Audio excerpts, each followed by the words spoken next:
All right, we are talking to Christine Hanlon, who is the painter of this painting that when I talk to homeless people about this show, they're immediately gripped by this, and they immediately walk toward it, and I can't get them to talk about anything else but this painting, which is called Faux Street Revisited. Let me pan the entire painting before you talk about it. This is a big one.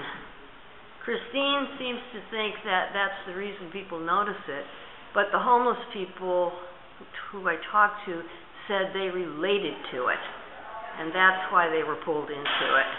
So what were you said that your intention in these paintings has something to do with pulling people in. Do you want to expand on that? Sure.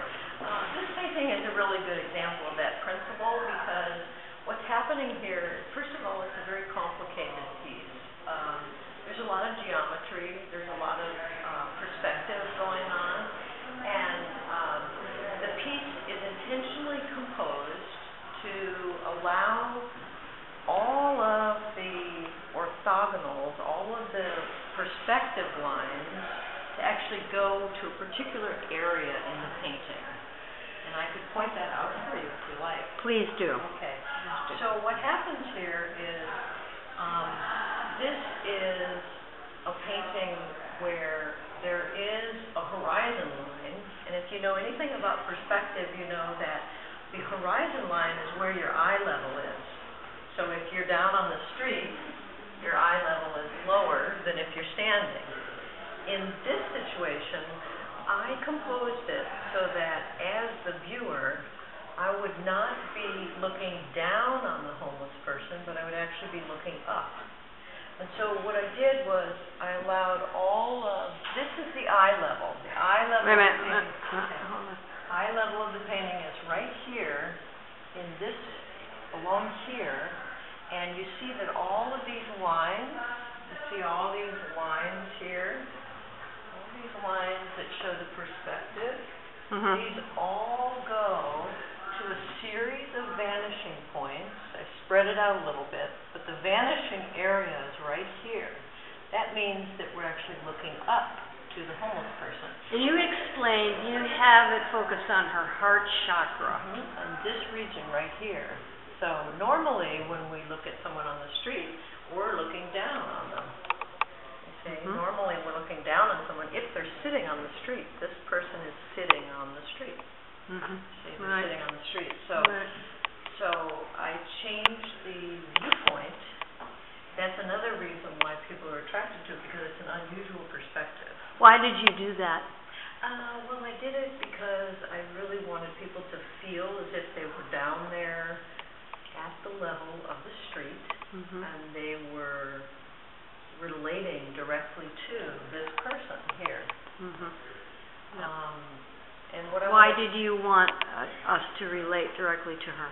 Well, again, it's an issue of trying to create an empathic response to the situation, which is obviously someone begging on the street.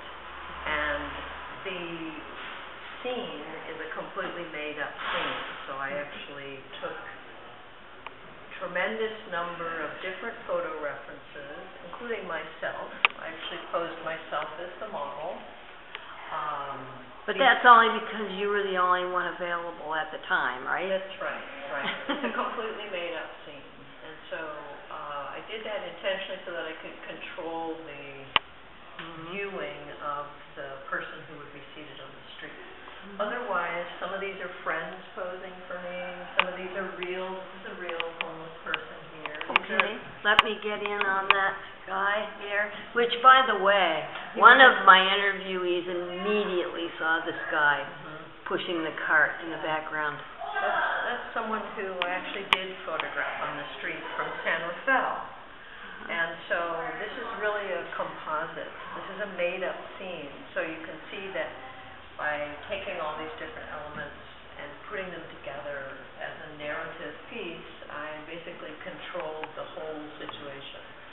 It's not one photo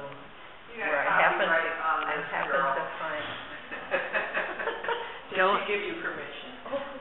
I didn't happen to find one situation like this. Yeah. It was a completely made up scene, and the painting took a long time to do because of that. How long? Well, I worked over a series of a year, and then I actually repainted parts of it this year. This year? Yeah. The one that we're looking at right here? Yes, this painting was... Which, show us the part you repainted, and they'll focus in on it. This is... I couldn't specifically do that because I sort of went over a lot of different things, but... You touched it up. Well, I did change some things. I changed aspects of the homeless figure specifically, and I also changed aspects in the street, but... And notice the Starbucks cup. That's something that the homeless folks notice. This down here, the cigarette butts. This is what Eric, you were asking me about Eric, saw all of this. Yeah. This is what these people see from down there. Yeah. Well, let me say one other thing. This painting came after I did another piece, which was actually a park bench. Yeah. That piece was entitled Faux Street. Faux Street was part of a competition back in the mid-'90s where about a dozen artists were given park benches to modify and then put on display in Ghirardelli Square, and the public and a series of judges voted on their favorite bench. My bench was selected, and what it showed was a series of feet along the back of the bench, and then the seat of the bench was trash. So and you can see this at Christine's website. Yes.